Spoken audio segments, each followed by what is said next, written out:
A mere 4 weeks after the crushing of the armed rebellion, life in the Gambia is virtually back to normal. The streets of the capital city of Banjul are as lively and colorful as ever, and commercial activity is once again moving at its former brisk pace.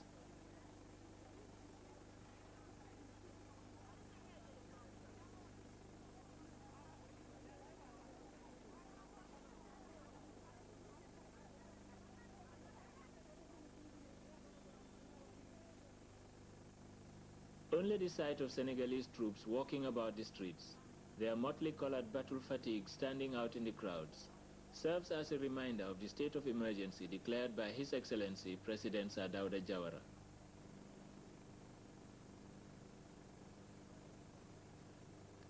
After having helped put down the uprising, the troops from neighboring Senegal are now manning strategically located roadblocks in various parts of the city of Banjul and along the roads leading into it. They are also assisting the Gambian authorities in organizing and carrying out routine security checks.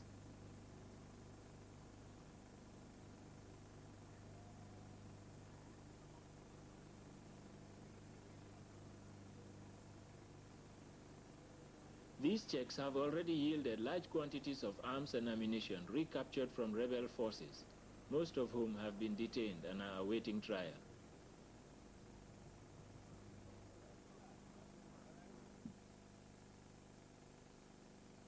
How does His Excellency the President Sir Dawda Jawara now assess the situation in the country? Well, generally things are coming back to normal. Most of the rebels have been taken into custody. There are just a few at large in hiding. As far as the security situation is concerned, things are back to normal, even though we still have the emergency state of emergency in existence and a curfew. Life really is more or less back to normal. Massive looting depleted the stocks of many commercial institutions. Several of these had their premises destroyed or ransacked.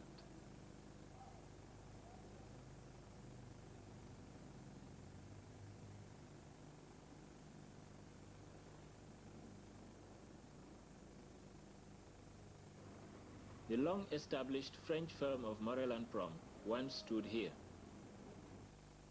Alhaji Keba Conte is a senior official of the Department of Health and also mayor of the city of Banjul. He was appointed commissioner for the recovery of loot. How big a job has he taken on? Well, it is really a very big job, as far as I can tell, because really I have not been having even sufficient sleep at night. I woke up to 11 o'clock from 8 o'clock in the morning, sometimes woke up to 6 in the evening, and then 8 to 11 going around the city of Banjul and the environs. This is because there has been a lot of looting in Banjul. There has been a lot of looting in Banjul. I'd say the major looting has been done in Banjul. So how do you go about recovering this loot? You see, I go about recovering this loot by having 5 teams.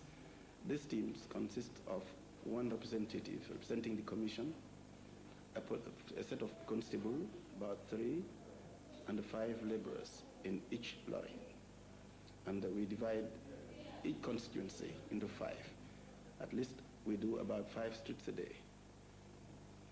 And you go into each compound and go into any house, and you are empowered to recover whatever you feel is loot. Exactly, that's what we do. Exactly, we go into every compound, and whatever we think that is looted, we recover.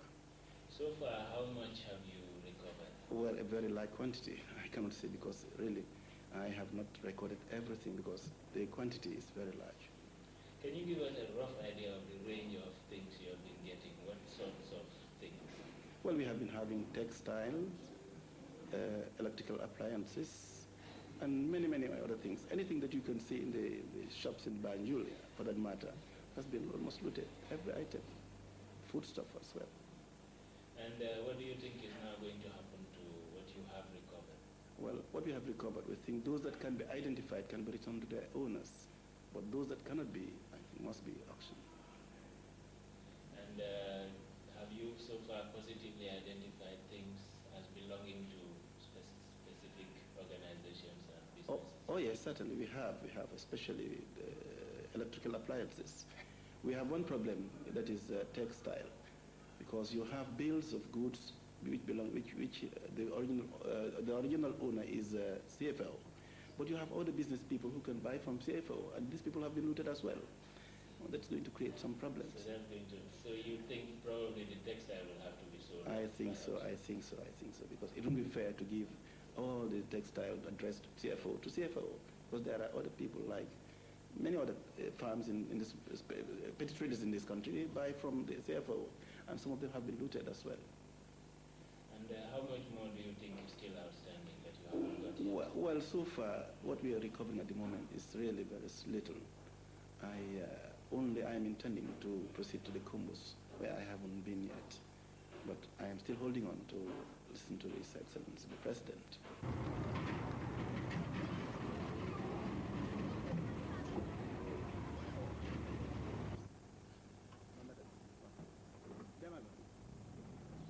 The use of Senegalese troops to quell the rebellion and their continued presence in the country has inevitably given rise to speculation about changes in the relationship between the two countries. What specific measures is President Jawara's government proposing in this direction? Well, since independence, we have entered into a treaty of association with Senegal, and we have from time to time since then entered into a lot of agreements in various activities of government.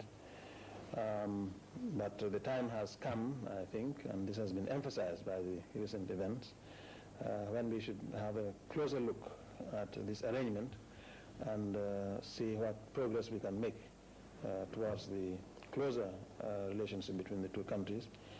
For the better security of our country. Security is very important, and it has become more complex, more sophisticated than since 1965.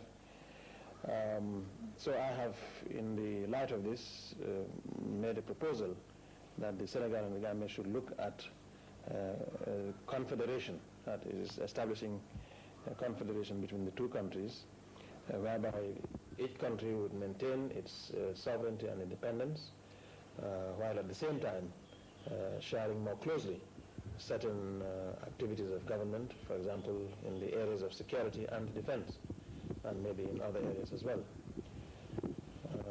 So this is what we have proposed, and we are going to appoint committees at various levels to have a look at these proposals.